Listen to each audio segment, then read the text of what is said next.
In my inspection visit, we found out, yours truly, that it could have been worse, because what I saw was almost a total collapse. We understand that we had a lot of children upstairs when the building came down completely. So it could have been worse. But I want to thank God for the coordinated responses of the various ministry, departments, and agencies in the rescue operation, such that we are able to have so many alive with minimal casualty, as it were. We have unfortunately had four losses. And like I said, it could have been worse.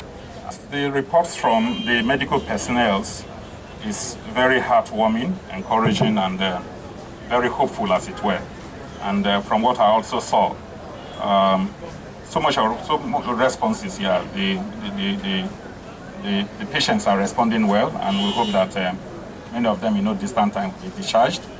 And as to the bills, we are a responsible government. We are going to be an integral part of all that happens, just like we started it from the beginning. We are going to stand by them. They are children, they are people.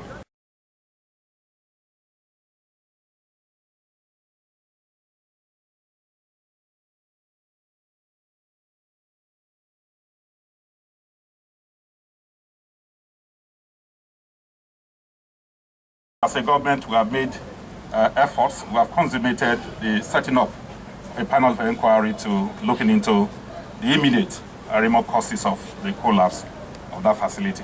We are assuring Deltans and everyone that this particular incident, like I said, the panel of inquiry has been constituted already, and the reports thereto will be made public.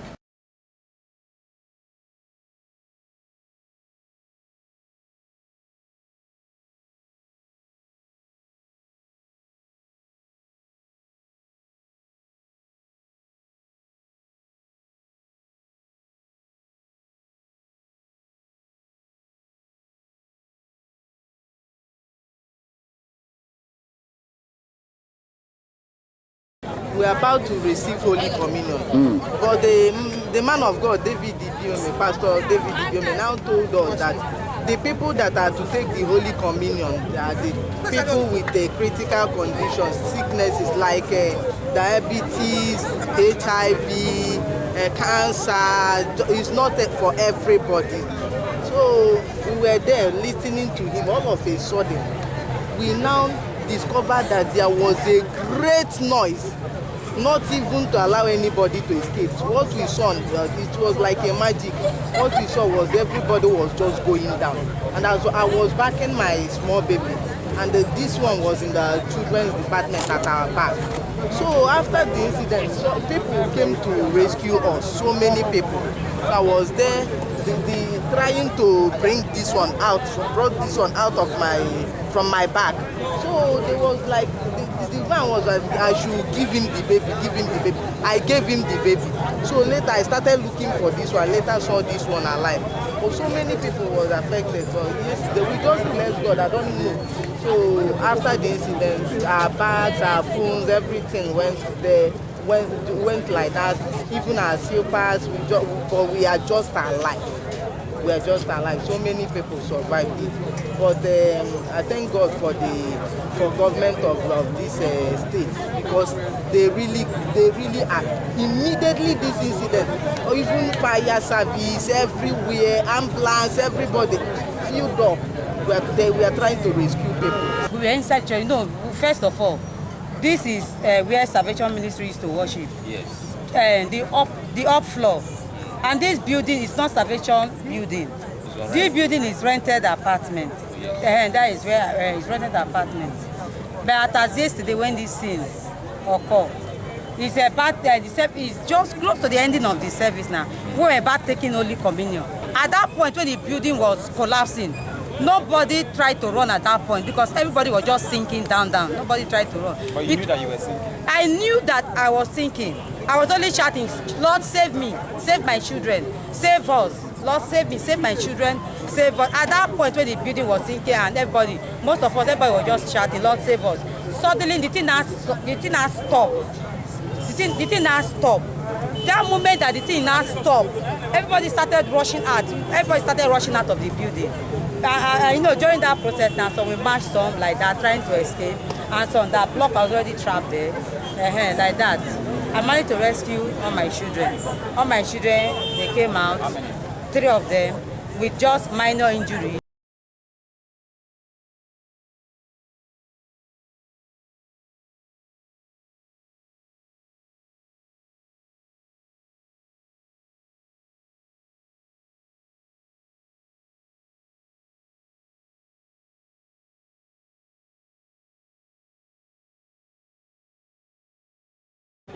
Okay, yesterday when I was driving down Okpanam Road, so I saw the collapsed building. So I was asking people, hope there is nobody there. They said they were doing service, that there are lots of people. I have to park my tricycle and see if I can render some assistance. So though we brought out some little children and some other people that are matured. The process of bringing them, we broke the fence that is leading to the other street, because one lady, she was too big for us to carry, and the entrance was blocked. So we got to break the fence and see how we can pass out to the clinic nearby. It was the process I got some bruises on my face.